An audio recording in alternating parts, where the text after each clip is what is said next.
Hi everybody, it's Francesca Moi here from Empowering VirtualSolution, and I'm super excited to come along to Live Long Digital to help you guys see what I did wrong in my old business that led to burnout and what I do now to work 20 hours a week and have an incredible business that runs without me in it.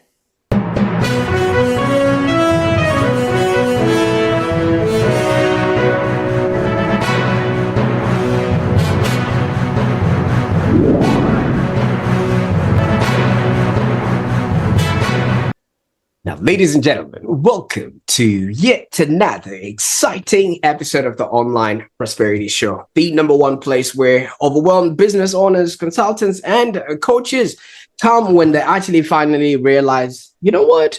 I can't keep doing everything myself. I'm your host, Prosper Taruvinga. And if you've ever wished for more time, more support, and maybe more sanity in your business, I think you're in the right place today, because this show, we're going to bring you the one person who's got the methods, the solutions that will help you grow without losing the plot. Now, I can't wait to introduce Francesca. Francesca, how are you doing today? Hello, Prosper. Thank you so much for having me today. You are an amazing speaker. Look at that. That voice is incredible. I love it. Thank you so much. I'm hoping I'm not going to have to quit my day job yet, because, you know, I might actually think I'll be good on radio, but we'll see. We'll see how that goes. I'll take that compliment. Thank you so much for that.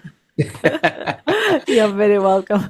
Great. Now, for those that are meeting Francesca for the very first time, let me just take you out of that digital rock you've been hiding under. Francesca is an international business strategist, keynote speaker, and CEO of Empowering VirtualSolution. Now, for those that are wondering why my voice is a little bit cracky, even though she says that I'm speaking well, I'm actually a little bit starstruck, because I've known Francesca for a very long time, and she has actually been doing business in such a great way that we've actually all learned from her, even though she doesn't know that. But behind all of this humility that you're going to see, there's a real story. There's a story of a woman who's built a thriving coaching business. And obviously, while everybody else was dealing with COVID, I was joking earlier that some people were coughing into their elbows. She was actually, dealing with something rather that she's going to be telling us all about it. But she actually managed to turn her side service of virtual assistants into one of Australia's most human-focused VA agencies for 7-figure CEOs. Now, this episode is obviously going to challenge everything that you think you know about delegation, standards, and obviously scaling, or actually just the resilience of staying in business. And maybe by the end, you probably realize that the biggest thing that's probably holding your business back is you. And I think Francesca is going to be, unveiling all of that for us. So as we watch this episode, I want you to maybe drop in the comments, what's the one task that you wish you'd never have to do again? And let's see how many of us are silently suffering with some sort of pain that is happening within their business. Now, obviously, Francesca has already complimented me, and now I'm not going to shut up about my voice and how I speak. But this is not about me today. It is about Francesca. I can't wait to hear her story. Now, before I keep rambling on, you had a perfectly good business, Francesca. You were a coach. Everything was happening for you. Maybe take us back to that moment before everything started to go down, like you've mentioned. First of all, Prosper, what an introduction. I am actually envisioning a reel with your voiceover for my next workshop, and I'm going to get you to record it, okay? Because that introduction was like insane. So thank you so much. Oh my goodness. So Prosper, look, before COVID, that was the weirdest thing ever. I remember I was in a national tour. I was at the end wing of the national tour, thank goodness. I was in Byron Bay, and after Byron Bay, I had Gold Coast, and then back in Brisbane. 3 more cities, including Byron Bay. And I was like carrying on running events. And there was an event that day. And I remember messages of people going, "You're canceling your event, right?" And I was like, "No, I never cancel an event. That's like, why? Why would I cancel an event?" And like, this COVID thing is real. And I'm like, nah, it's just the media. They're just exaggerating. It's all good. No, I'm not canceling. If Tony Robbins run an event, I can. And a friend of mine sent me a message of like a screenshot of Tony Robbins canceling his UPW in whatever it was, Las Vegas or whatever. And I was like, oh no, if Tony the one Robbins is canceling, this is real. And I remember freaking out completely. Like I literally had people coming inside of that event when I got that message. So I'm thinking, should I send them home? Like, what do I do? This is like out of my, like, I don't know what to do. Like I literally felt I was a 5-year-old running a business. Like, I'm like, I don't know what to do. Someone tell me what to do. Like I was terrified. And also because that was my money bread and butter. Like if I don't do events, I don't make money. If I don't events, there's no business. I cannot pay my wages to my team. I cannot run a business. Like, no. Like literally, I remember this feeling of going, let's pause. Like the whole world pause and explain to me, what do I do next? Because I don't know. And it was scary. It was scary. It was already a tough national tour. We had lots of less people already than usual. So usually we used to have about 300 to 400 attendees in 5 to 8 major cities around Australia. And it was like half of it. So it was already really bad for, for our all the expenses and, traveling, team coming with me. It was already a disaster. And it was looking worse. And I was like, oh.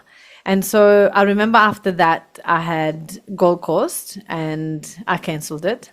And then I had Brisbane and I tried not to cancel it. And people were like, you're being responsible. And I was like, I am not. I'm just desperate. I don't know what to do. Like, I honestly don't know how to pay my team if I don't do this event.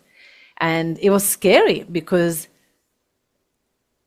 although people were like, well, you don't have kids, so you don't know what responsibility is. I had 14 staff members to pay wages for. And these 40 staff members had family and had bills. And I couldn't just say, oh, sorry, we cannot make money because we cannot run events, so you're fired. Like, what do I do? It was, honestly, I felt so hopeless. I felt the whole business was taking out of underneath me. I'm like, what do I do now? And I was walking in the same time, things with my partner at the time were not going well. So it was a bit of a mixed emotions of few things going not right. And I remember walking down months later after the breakup, after, it was actually a reality. And I tried to make this business survive online. And I tried everything I could. And I was hanging on to it for dear life.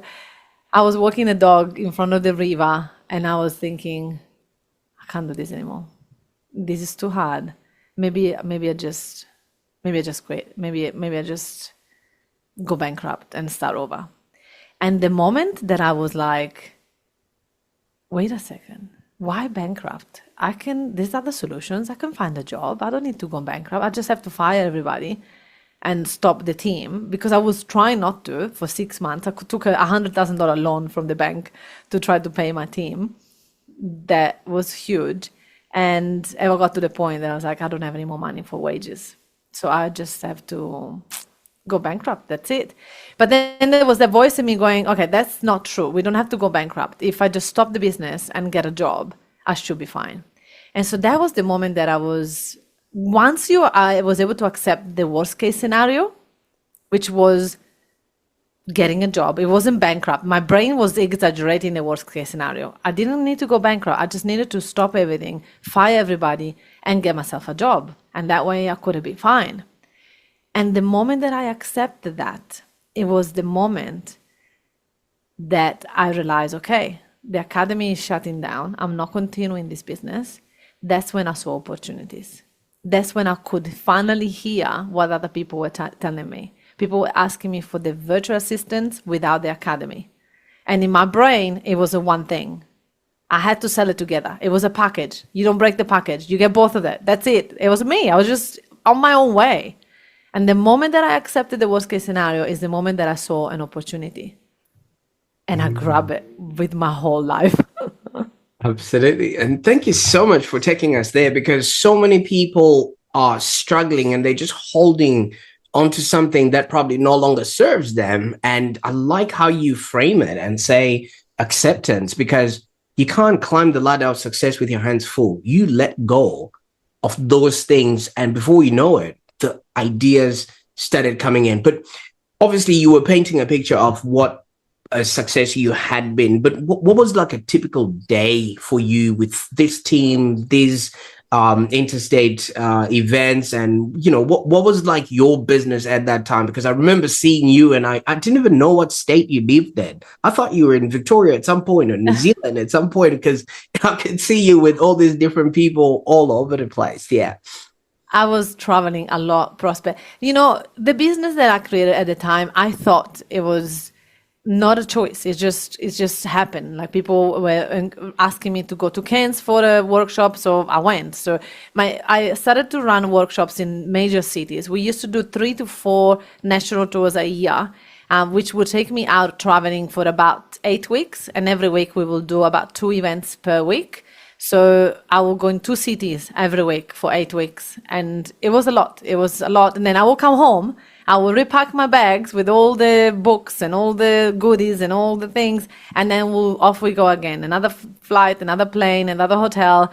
It was full on. It was fun in one side. It was fulfilling. I love being on stage. It was fulfilling, but it was exhausting. I was leaving. So I was going to a new city, fly in the afternoon, like late in the afternoon. I will go to dinner. I will go to bed, wake up at 6 o'clock in the morning, gym, into like a new place. So I didn't know. Go on my team will set up the room, go there at 8:30. People started to come in the room, go on stage, speak for 4 hours, do 3 to 4 one-to-one after the 4-hour workshop, eat something super quickly, straight to the airport. At the airport, I will do another 3 to 4, sometimes 5 one-to-one sales calls, and then I will jump on a plane and I will be back here in Brisbane at 9 p.m. or go to another city if I had another workshop. So it was intense. I remember the first time the one on my team came with me. She was like, okay, we got to the airport. I'm like, open your computer, we got sales calls. And then she was like, what? What? We're waiting for a plane. I'm like, we got 3 sales calls each. Go. And she was like, no way. So it was intense. It was intense. And there was a part of me that I was wondering, I created a monster. I created a business that is eating every second of my day. And I didn't have not much time off. I didn't have the freedom that I thought the business would give me. So yes, it was turning over about 1.4 million, but there was no much profit because the cost of the running events, it was huge. I had a huge team, 14 staff, 7 in Australia, 7 in the Philippines. So it was quite intense. And I had no life. I had no friends. I had no partner. It was intense. So at the end of the day, in hindsight, COVID was a blessing because I didn't know how to get out of the business. I didn't know how to start a new business. I didn't know I could. I didn't know. All I knew is I created a treadmill and I have to keep running. That was that. You know what I like the most about that, and I really thank you so much for taking us through that, because so many people see a finished product or they see something from the outside and they may envy that, but they don't understand what actually goes into making that happen. You showing up in all these different states and you doing all of this, and it was all at the expense of maybe somewhat of, like you did mention, the freedom that could come with, a business that is of that sort of magnitude. Now, you also alluded to this, and I kind of like this. So sometimes some of these things happen for us, not to us. And, some people would deny that maybe that reset needed to happen, because look at you now. You now have time to talk to people like myself. I didn't. Oh my goodness. But listen, what's funny is that that was not the first wake up call. I was the year before COVID, 2018, between 2017 and 2018, I had 9 course of antibiotics because I had tonsillitis 9 times in a year because of how much I was speaking and I was in air conditioning and planes, and I just kept getting sick. And my body was telling me, this is too much, you can't, it's not sustainable. But I kept shutting it down, and it's fine, I keep going. And then in 2018, I ended up in the hospital, no idea why. Still doctors don't know why. Something happened in my belly, I had this huge pain, and I was in the hospital for a week. Nobody found out why I had this horrible pain. And again, it was my body telling me, slow down. So that wake-up call got me to understand that I was also getting overweight and I was getting unhealthy. So I decided to go back into getting myself healthy. So I lost about 15, 20 kilos in that following year. So on top of everything I was doing, I was traveling with my own food. I would go to hotels only with a microwave and a kitchenette so that I could heat up my food and my chef will cook for me so that I would stay healthy and I wouldn't eat out all the time because that was always making bad choices. And so like I was literally on a regime when COVID happened. So I was healthy on the outside, but I was still stressed. I was still lonely. I was still, things improved a little bit in the last year. But I knew that eventually this business was going to come to an end. I knew that eventually I had to find something else. I just was too scared to look into it and too busy to even think about it. Absolutely. And I really appreciate you opening this up, because at the end of the day, so many people are trying to chase that proverbial success, but it also comes with a price. And as you're saying, you know what I mean? Like, because we're creatures of habit, and if your body is not finding its space, they call it homeostasis. If your body is not finding its space, its rhythm, and you're always in fight or flight, and literally flying, everywhere. Yes. So your body has all these chemicals that it has to correspond with, always on alert. Am I missing my plane? Am I saying the right thing? Am I in the right city? Do you know what I mean? Things of that nature. So I really appreciate that. But when COVID happened, so much happened for a lot of people, where in my household, the kitchen table became a school, it became a boardroom, it became a laundry, it became a restaurant, and everything was all happening all at fast. And we had the longest sort of lockdown. What was it now like for you, knowing that all your business was shut down when the country shut down, and you obviously had to figure out where to start? And you also did allude to the fact that your relationship was not going through, what you would have anticipated. What was the stretch of the pandemic like for you after that? What was the biggest I'm like speechless. I'm like, where do I start? Because the hardest part for me was I need to serve these people that want help. So these people came to me for a solution, and I used to bring them into a room with not just give them a solution, but I will give them a transformation. So I really love Tony Robbins, as you know, is even here behind me. Where is my Tony? Oh my goodness. Oh, he fell over. He's right there. And Tony says the only way to make true transformation to people is to full immersion.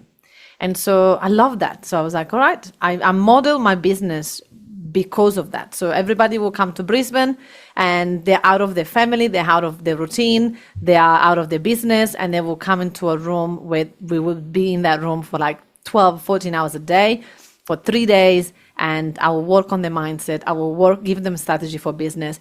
And the biggest transformation will happen because of the intensity of that space. So when COVID happened, I'm like, how the hell am I going to move this online? How the hell am I going to give the same experience online? How am I going to have the same transformation for people online? It's just impossible. And my brain was like, how can I do that? And so I am thinking and I'm trying and I'm working it out. And I have to say, me and my team, we did an incredible job. We had a printed booklet that was sent into a box. So now we're sending boxes to people when they're signing up, and the boxes got all the information for the next workshop. And so a month before the next workshop, we'll send them another box. So now the cost of what it used to be an event, now the cost is on postage. So Australia Post loved us for that because we had to send so many boxes, like 50 to 60 every time that we had a 3-day workshop. And then the difficulty of keeping a room engaged for 12 to 13 hours online of these people from their own home, on their own, like you said, house that is now an event space, right? They're running an event with the kids coming in the room and taking them away from what I was. So the amount of energy that I had to bring to that 14-hour event for 3 days in a row, my voice, like it was multiplied by 200. So I will finish those 3 days event horizontal for a week. Like I had no voice, I had no energy, I had no, and I was empty. Because on stage, yes, I was tired, but the room, the energy, I will feel alive. So even though I was physically tired, I was full inside of me. Instead of the 3 days online, I will finish it and I was flat, completely flat. And I remember saying, I don't know if I want to do this. I don't enjoy my own business anymore. And I wouldn't see as the transformation was there. People were very happy, but I didn't feel that it was as well, as good as when it was online, face to face. There was no comparison, right? This is where they say it's not a job if you're enjoying it, but it becomes a chore if you literally have to, like you say, go horizontal for 3 days after having given. And there's one thing about a virtual scenario, right? Now, if you look at this frame, I've only given you what I want you to see. You don't know what is happening behind the scenes, or I'm probably babysitting, or I'm probably fixing a car in my garage, and this is just a backdrop, or the mailman has just come in with a very interesting Amazon post that I'm just like, okay, can we just wrap this up so that I can go and see what I ordered? Yeah. So that I think that would have taken a lot of energy, but you pivoted fast. And is it because of the underlying background in business? Because so many people would have just tried to figure it all out and, feel their way through. So walk us through how you got from lying horizontal to now saying, this is what I'm doing, let's get out of here. Yeah, look, it wasn't easy to let go. So the original plan was, let's just slow down the academy and start this other business and go together. Then I talked to someone that said something really smart, and I will never forget. And he said, don't move from your own egg until it hatches. So you got to sit on it, you got to stay there, you got to focus there. And when it hatches, then you can move into another egg. And so my academy was hatched, of course. But if I started this new business, which was the virtual assistant agency, how could I do that and maintain credibility and give the same value to these clients while I'm starting something completely new? This was going to take all my energy. So I was like, I don't think I can do things. I think 2 things is too much for me, for my team, for everybody. So then I decided to do something else. I decided to keep the academy alive and serve only the people that have already committed. Right. Until it trickles through and it finishes. So we didn't sign up anybody new, but that put a lot of pressure on this business, because now it's like, now we're making 120,000, 130,000 a month in this business. We're stopping all the new sales. So that would automatically go down to maybe 70, because the new sales were about 50,000 every month. So now that already difference is going to go in here, and it's just a newborn. How do you get this new business to make the same amount of money? Well, in a month later, this business was making 20,000. 2 months later, this business was making 40,000 a month. And now because it's a repetitive income, right, people stay, then it was just like very easy to grow it. So literally nobody had to be fired. Nobody had to be replaced in my business. My wages kept getting paid. All the expenses kept getting paid, but we just shifted focus. And we just did it. It was just like sole focus, sole commitment, keep going to everything that I can go to talk about my new business. And because I already had a network, it was actually quite easy. And it was very surprising. A lot of people were waiting for that. A lot of people wanted this part of my knowledge. They just didn't want the academy. Wow. And I didn't know that. So when I launched it, people were like, hallelujah, let's go. Where do I get a VA? I was like, oh, okay, here. And it just... You know what you're talking about there is like when I used to have long hair, Francesca, and, I started balding. And then one day I just cut that hair off. And all of a sudden, everybody's telling me, wow, you look amazing. We like this look on you. And I'm like, now you tell me, you know what I mean? Yes. Hello, I was waiting for this for ages. Like I was crumbling, I was struggling, and you didn't tell me? Yeah. Absolutely. But obviously now you're tackling something where you were the product before. Like you said, you had to show up, be in the room and, ramp up that energy. And now you are having other people as products, which I feel like might actually be a lot of more moving parts because you only had you to control, but now you've got this, to control. So let us know a little bit about, you stepping into this side. Obviously, it was an easier transition because you're already doing it, but how different then was it from the work you were doing prior to now what you're offering? Look, to me, this is the best thing ever, right? Because this is how it happened. I was on holiday with one of my girlfriend, and while we were on holiday, her whole team was running the show. And I was thinking, that's interesting. I need to be there for making every single sale. And this woman has created a business that just is an actual business. I created like a job. So I'm like, okay, let's do it. Let's just change things around. Let's make it happen. To do that, I had to get out of my own way. I had to stop thinking that in my ego that people just wanted me. People didn't want me even before. People just want my solution. And my solution could have been given by anybody. As long as they get the result, who cares?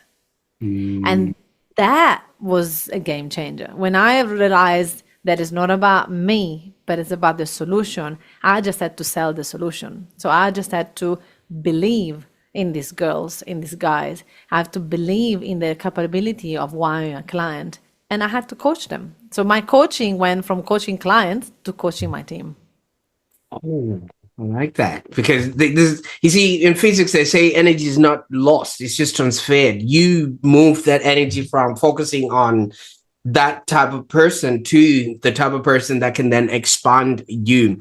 But you would also understand, I mean, maybe in your walk of life and also in the whole entrepreneurial talk, there's a lot of business owners and people that secretly believe that no one can do this as well as I can. You know what I mean? Like if you want something I hear that all the time.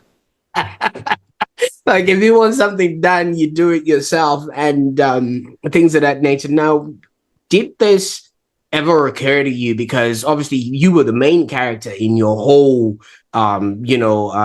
enterprise. Now you're going to have to sort of delegate and pass it on.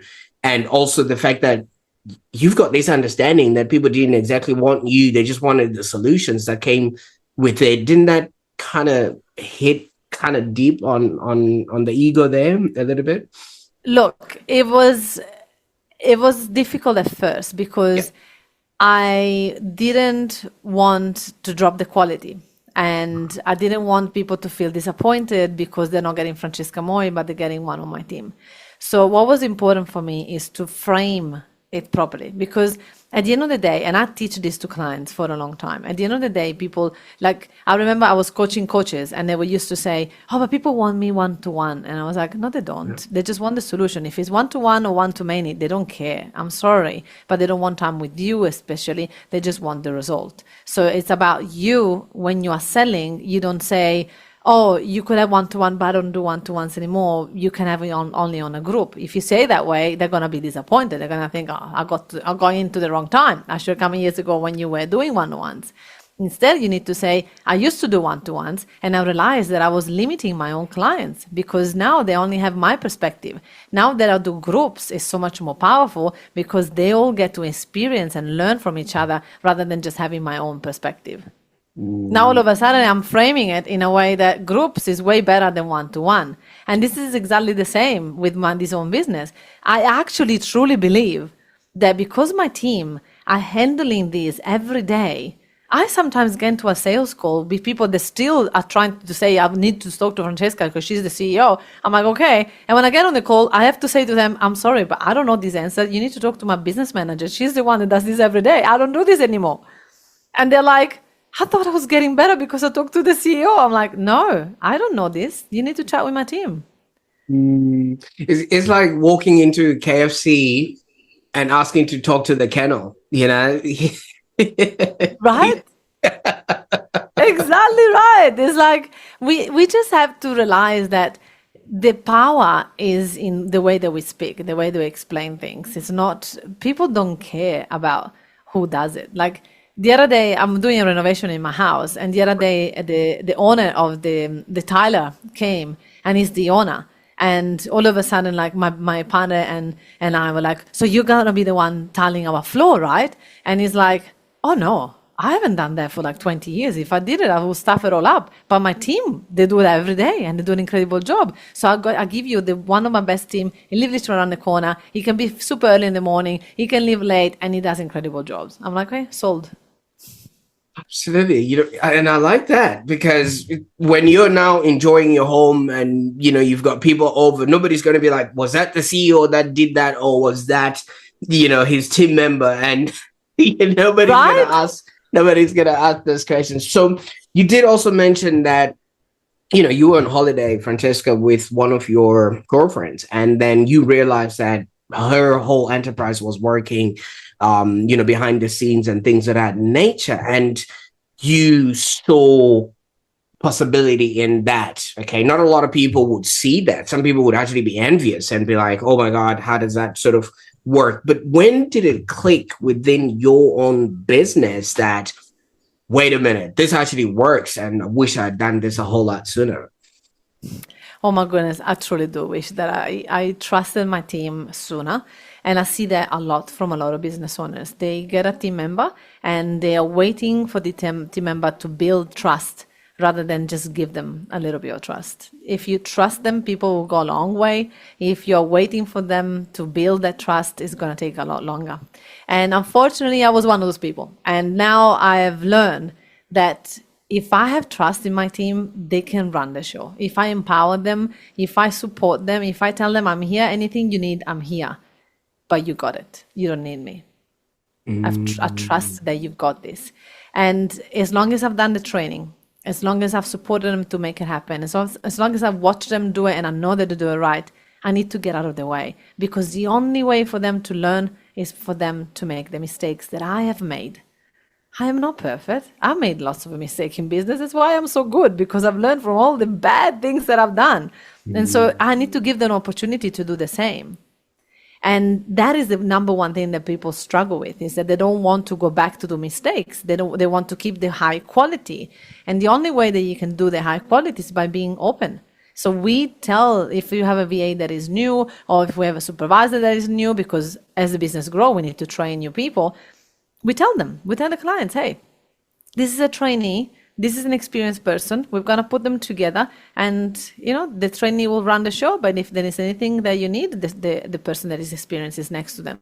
And that's normal. People are actually they're kinder, to people that are new. They're a trainee. Oh, let me help you. Don't worry. I'm patient with you. So I don't know why we make such a big deal about it. But I want to share something else. And I see this in my team, my managerial team. I am helping them delegate, which is the hardest thing because they don't have an entrepreneurial mindset. So they want to hang on to things because that's the way they have done it for the last year or 2 years. And I said to them, if you are moving to a managerial position, you need to stop doing, you need to start leading. So you need to let go. You need to do what we're teaching our clients. You need to delegate. So what do? They delegate, but they delegate only part of what they used to do. So that's when the quality is not as good. It's not because the team is not doing as good job as they, but it's because the leader didn't actually teach them all the steps. They only taught them partial of it. And this happens to clients as well. So I now see the difference. If something happened and I say, wait a minute, when you used to do it, leader, we had this result. Now your team is doing it. We have lower result. And what I hear from the leader is, you asked me to delegate. I'm like, yes, I asked you to delegate, but did you delegate all the steps? What did you used to do to avoid this part? Oh, I used to do this step. Did you teach this step to the person that you're delegating it to? No, because I don't think that they can do that. So now you've cut the task shorter, and obviously you're setting them up for failure. And we do that as business owners all the time. We do that all the time. We need to teach our team every step of our successful procedure that is in our brain for them to succeed. And we don't do that. You know what I like about all of that is we also experience that in marketing, where somebody will show you results of how they were achieving before we became their agency. And then they'll be like, wait a minute, how come we are not getting the same results? And then I will be like, first of all, you were putting out the post. It was your voice. You know the business more than you do. We're trying to figure it all out. And you haven't literally opened us up to everything else that is in your arsenal. We don't have the network that you have. We don't have the, allegiances that you also have. We're literally driving this Ferrari with a handbrake on.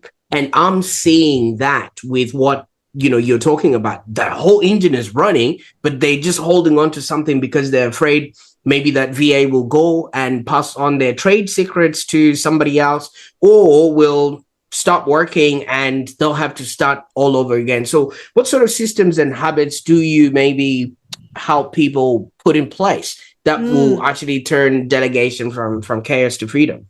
Another thing there, though, is like, yes, those two things are true, but also what they do is that they are afraid that things are not going to happen as well as they used to do it. So they just don't open up, like you were saying before, right? They don't open up the whole strategy. They just hold on to it, and they maybe done it for too long. Or this is another thing. They've done it for too long. They're exhausted and burnt out. And now they got this hot potato, which is a task, right? And they go, oh, now you're going to do it here.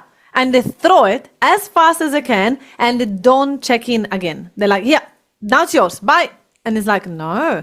Once you pass it, you need to do it with them for long enough and coach them and support them until they do it at your level.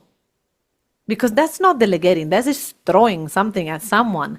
Oh, but I'm busy. Like, you used to do it yourself. You used to find the time. You don't just now throw it. You have to do it together. So one of the things that I teach is like the delegation fast track protocol. And the delegation fast track protocol is there to support the VA or any team member to succeed, and to make sure that the quality doesn't get dropped. And so what we do is that whenever a client needs to pass a task to a virtual assistant, they need to do it together on Zoom. Not Loom videos, then it's like, do this, okay, bye, right? A Loom video is so cold, it doesn't work for me. What I want is a team to do it together. So on Zoom, I'll share my screen, I'll do it with my VA, and I'll show her.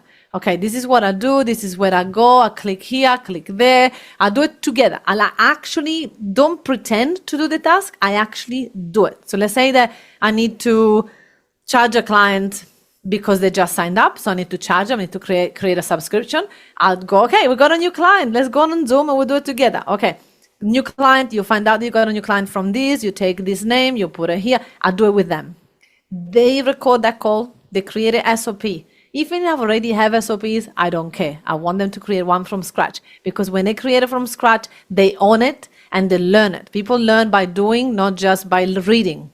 So they're creating our SOP. You can then check it with the one that you have if you want. But I prefer to go back on a Zoom call next time there's someone sign up again, and I do the same task again, but now I'm watching my VA do it, and I check that they're following the SOP that they created from our call, and I help them tweak it, or sometimes there is also like a variation, right? So we do it together. Next time someone else sign up, I don't go, okay, now you know how to do it, it's yours. We do it together again. Yes, you don't save time for the first 2 weeks, 3 weeks, 1 month. Doesn't matter though, because once you have done this enough, until the point that you don't need to say anything, you just go, wow, you've done exactly like I would have. That's when you know that the task has been successfully delegated. If you skip this, then it's the hot potato. You're just passing it, do it, good luck. And if you make mistakes, it's your fault. No, it doesn't work that way. I like that, because first of all, you did talk about the whole immersion type, way of doing things. Yes. And if you're bringing somebody into your space and they're actually seeing you doing it step by step, you create the Roger Bannister sort of, benchmark, where once somebody's seen it happening now, they don't have to envision it, because most of the people we're bringing in as VAs, or people from the outside, they've never seen such a transaction happen or business at this scale. So they wouldn't know what good looks like up until they've actually seen it. And I quite like that. And doesn't that create a bit of resistance with the CEOs that you then work with? Because some of them are like, once I've already done, what am I paying you for then, if I'm going to have to do it again and again for you to actually sort of figure it out? Yeah, it's very funny how there is a lot of resistance for people of like, I want someone as an expert, I want someone that it can go fast, and they will. But we overestimate what people can do in the first month, and we underestimate what they can do in a year. So we need to be patient enough to see them grow, understand our processes, understand our business, understand our clients, understand our language, our slang that we have in each business is different. So we need to just let them get used to all the moving parts of our business, and we need to support them through that. Because the only businesses that don't succeed with a VA is not because the VA was wrong, it's because they are not putting enough effort with supporting. And it's not just for a VA, it's for any staff member. I've done that to my own team member. I've got them and they're like, I'm a manager, I've done this before, all right, 100K a year, go for it. And I'm thinking, they're a manager, run the show. Next minute, they're like, I can't do this, I need your help. And I was like, but you're a manager. So I did in my own business, right? I said, but you're a manager. And they're like, yeah, but I need to understand your processes, your rules, the way that you run things, what's okay to do, what's not okay to do. Like, I still need you. I was like, oh, I thought that because I pay you 100K, you just do it, right? So we need to realize as business owners that a local staff member or a VA, no matter what, they need that onboarding time. They need the induction period. They need to really understand all the moving parts of the business. They need to know how to go for what in the business. It's important. If we don't do that, they're gonna swim. A lot of people say swim or drown. That's not really fair. Let's just help them swim and long term, right? Let's not just burn them out in the first 1 kilometer of swimming, right? Let's help them be successful long term. So look, they say that in everything, right? The more you put in, the more you get out of a course, out of anything. And this is exactly the same. No, a lot of high achievers, we've already established, they feel guilty of having to step back, because what am I going to do with the time that I am delegating out? You know what I mean? Am I just going to be twiddling my thumbs and sitting in this office? And I don't know about you, Francesca. I'm working right now. I'm at work. And some people don't see it like that, because they feel like work has to be continuous, all of that, flying in and out and things of that nature. Did you maybe personally struggle with any of this? Or do you actually then also use your skill set as a coach to help the mindset of the entrepreneur to actually align with their higher purpose now that they've got all this time on their hands? Look, absolutely. It's difficult. It's difficult still for me sometimes. Sometimes I see my team super busy, and some days I have to get out of the way for them to really let them work, because sometimes just be there is worse than not being there. If they're trained and they know exactly what to do, some days it's better I'm not here, because I'm more distracting than when I am not. So I need to also learn how to get out of the way. And that was very difficult for my ego, because I was like, the team don't need me anymore. Nobody wants my input. Like, this is like weird. And so some days I was even bored. So I decided to change my hours. So I start 11 and I finish at 4 Monday to Thursday, and Fridays I'm off. So that way I don't have to feel guilty. When I'm in 11 to 4, I'm actually fully booked all the time. And I can enjoy my mornings. My team can do all the busy stuff in the morning. So when I come in the office 11, they have time to have meetings with me and report to me and let me know what's going on and ask for questions, directions, whatever.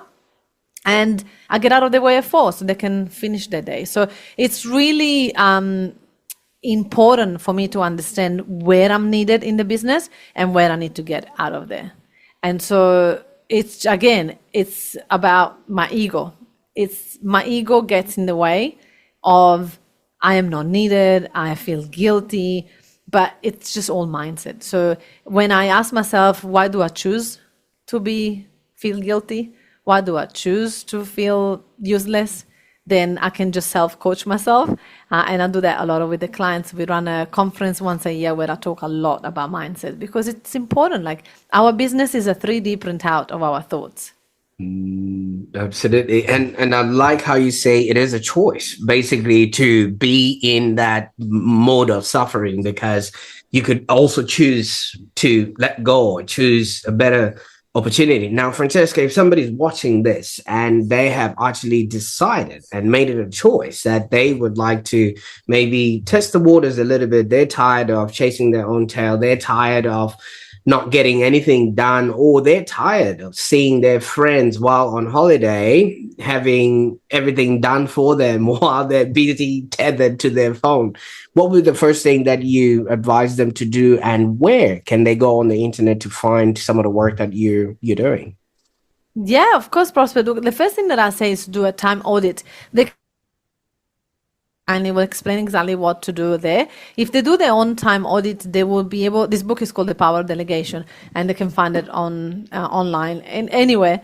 And what's important that they understand, where are they spending their time? Are they spending the time in being a business owner or a business operator? Are they spending the time in the business or on the business? And this phrase is overused, and people now are like, I know I should spend time on the business, whatever. But truly, every task that I do, I ask myself, can I delegate this? Can someone else do this? Even if I can delegate a 50% of that task, it will still do. I always take the example of the Formula One. They used to take about 8.95 seconds to change the wheels of a car. And then one crazy person came along and said, I think we can cut it shorter. And they were like, why would you? It's only 8 seconds. Just find somewhere else where we can improve. And it's like, what if we cut that shorter to 3 seconds? And like 3 seconds? And they were like, it's dangerous. People could die. Like, it's no. And there was so much resistance because it was already good enough. And a lot of us in business say that, oh, it's okay. I can do my inbox. It only take me an hour in the morning. What if you could spend an hour in something else? Really? So they now changed that to 1.95 seconds. In 1.95 seconds, they change 4 wheels and off they go. That is efficiency. That is what our role is as CEOs. Go in the business from the outside and be like, wait, you guys do that manually? Wait, I'm sure there is a faster way to do that. Wait, do we do this way? This is what my role is. It's not being the one changing the wheels. It's the ones come up with the idea, I am sure that we can do this faster. And if everyone in my team does things faster, we are more efficient, we give great customer service, we get great experience to everybody because we are faster, we move with intention, and we don't just do things because the way that we do it, because we always done it that way. So if you are thinking about it, is your business efficient enough? Can you go from 8 seconds to 3 seconds or to 1 second in any task that you and your team does? And then figure it out. Because there's always a way to go faster. There's always a way to be more efficient. And there's always a way to delegate everything that we do. Absolutely. I like that analogy. And I've seen, the camera that goes right at the top, because as soon as the car pits, everybody's like, and then the car is already going and you're like, are they sure that actually, screwed in?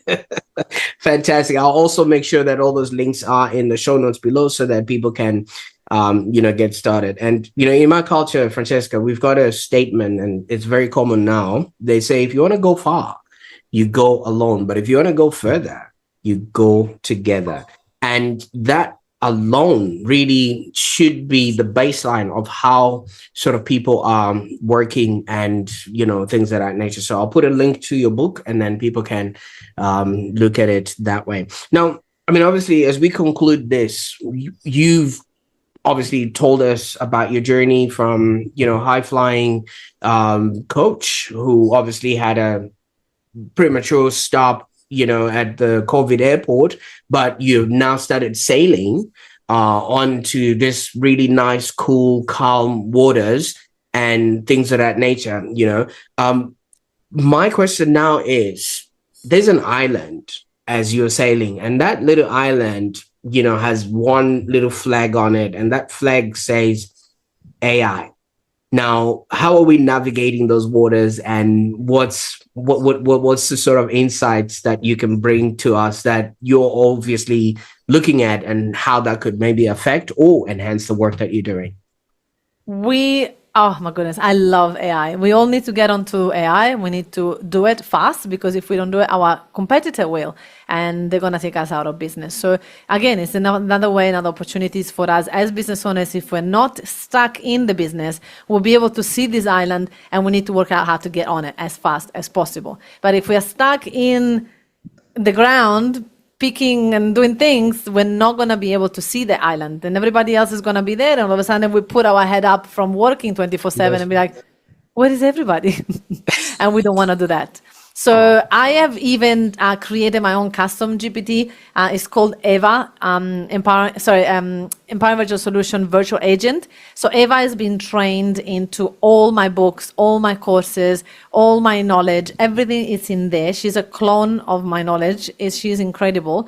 And you can ask anything to EVA and she will give an answer. So our clients get access to EVA, including free of charge, 24/7. They can ask a question to Eva and it will spit out how to delegate. If they have a problem with the VA, put it in there and we'll tell them the solution.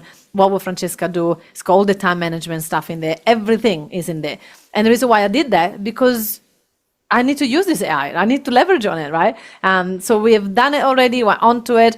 I have lots of processes that pretty much every process is in my business, from marketing to HR to customer service to finances, all include AI in it. So we've already done a lot of that, and it's vital. Absolutely. And I can't wait to see what this is going to turn out to be. But obviously, I'm still intrigued with that high-flying Francesca that was from a time immemorial. If you would maybe come across that girl again, and you see her at the airport and you can see that she's trying to put herself together, doing the third call that you were talking about, like in between conferences and things of that nature, what would you tell her right now, knowing what you know about life and who you've become? Oh, I love this question. Look, I would first be kind to her, because she means well. She is doing her best and she's trying so hard to please her clients, help them, support them, and be an example of what's possible. So what I want to tell her is that you can be an example of what's possible and not kill yourself along the way.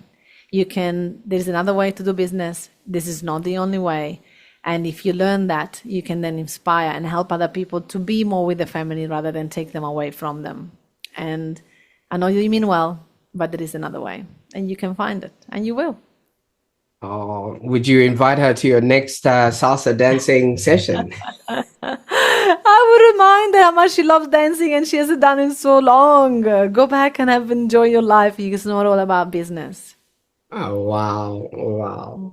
Well, Francesca, I can't thank you enough for the time that you've spent with us on the call today. I mean, your life story and your experience have so much value for a lot of people, and you're the epitome of what it means, first of all, to be, do, and have a business that's actually profitable and enjoyable. You've obviously been everything that you thought was the right thing. You experimented, but in there were the lessons that you're now literally sending down the elevator for those that are on their way up, so that they can skip some of the levels of hurt, pain, and almost burnout that you would have experienced. So I kind of feel like if you haven't got any of this in any of your books, you kind of owe us a book now.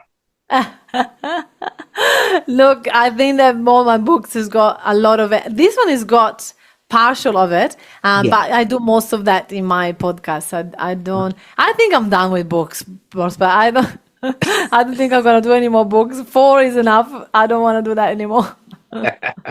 Fantastic. Well, what an incredible journey. Thank you so much for sharing these strategies. But also not just that, the heart, the courage, the truth behind building a business that actually supports your life, not the other way around. And it's pretty incredible what you've done for yourself. So thank you so much for that. Thank you. Thank you for having me, Prosper. I love this. It's been such a fun time. And yeah, like you're incredible. I actually am going to ask you if you do voiceovers. Not joking. Well, obviously, we'll get around to see what else we can do together. But for those that are watching right now, and if you're obviously having a few aha moments of your own, and maybe burnout has just recently knocked on your door, I encourage you to maybe rewatch this episode so that you can actually see where you are missing, the strategies that you need in order to create a business that's profitable and enjoyable. And if this has been okay for you, I also encourage you to share this episode with somebody who's drowning in tasks and needed to hear this. You might literally save them years of burnout. As always, I'll put all the links in the show notes so that you will be able to get started on your own journey based on Francesca's work. I want you to remember one thing: your business grows the moment you actually let go of everything that's holding you back. I don't know what you're going to do with this information. Bye for now.